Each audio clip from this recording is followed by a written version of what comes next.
Dungeons and Dragons today is defined by massive, glossy hardcovers. But in 1978, the most advanced ideas in the hobby were often typed out and stapled together in a basement. This is Quest for the Fazzlewood. It's a 1978 tournament module printed in a highly limited run of roughly 300 copies. Today, finding one of these simple cardstock booklets will cost you upwards of $2,000 on the secondary market. Why would game historians and archivists pay thousands of dollars for a 26-page amateur pamphlet? To understand its value, we have to look at the state of the hobby in the mid-70s. Campaigns were massive, unruly affairs. In Detroit, a shared world game called the Rith Chronicle grew to over 50 active players, with multiple game masters running simultaneous, overlapping adventures. That scale worked for local groups playing in basements, but the hobby was moving into large, competitive conventions. You couldn't have 15 people sitting around a table, bogged down in 3-hour arguments over rules, when hundreds of players needed to be judged fairly over a single weekend. Standard play was too slow for a convention hall. To turn D&D into a sport with clear winners and losers, designers had to isolate the individual and make every room a timed, quantifiable test of player performance. That engineering challenge was taken up by Detroit designers John and Laurie Graaf. Laurie's involvement was especially significant.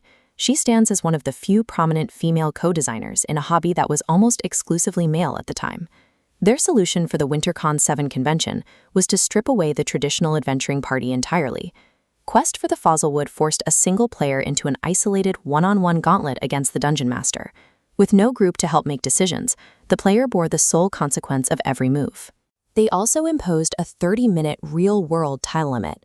Standard dungeoneering tactics, like tapping every floorboard with a 10-foot pole, became lethal liabilities. Players were forced to abandon caution for the sake of speed. To maintain that pace, the Vandegraafs introduced visual map handouts. Instead of the game master slowly describing the dimensions of a hallway while the player tried to draw it, the master handed the player a map the moment they entered a room. The tone of this race against the clock was inspired by the gritty pulp fantasy of the era. The player controlled an opportunistic thief navigating a tower filled with ogres roasting human corpses and flying carpets powered by bound demons. The Vandegraafs took a social, cooperative game and rebuilt it into a closed-circuit puzzle box. In this new format, every player choice had a specific mathematical consequence. By 1984, Dungeons and Dragons was a mainstream phenomenon. But the company behind it, TSR, was facing a media frenzy known as the Satanic Panic, accusations that the game promoted the occult. TSR purchased the independent Fazzlewood module to sanitize it for national retail. They released it under the name O1, the Gem and the Staff. When comparing the pages of these two historical texts side by side, it reveals the exact, deliberate anatomy of this corporate sanitization process. This chart shows the changes made for the mass-market release. An occult pentagram was erased from the floor.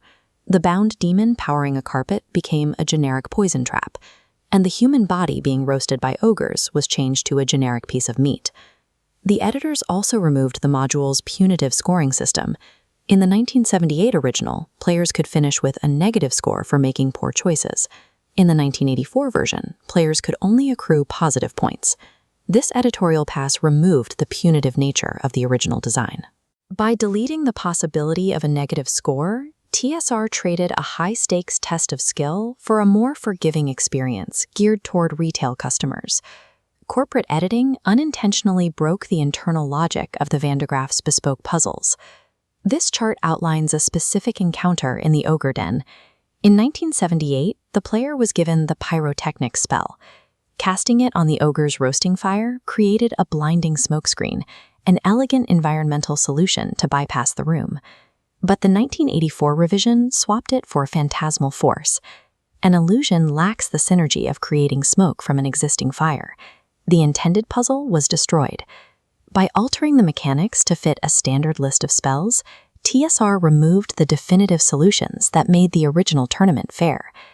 TSR's family-friendly sanitization was likely a necessity. For Dungeons and Dragons to survive the moral panic of the 1980s and become a global retail product, the sharp edges of its early design had to be removed. But contrasting a modern game with this 1970s philosophy reveals what was lost.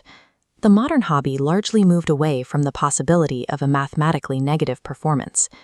Quest for the Fazzlewood acts as a rare structural fossil.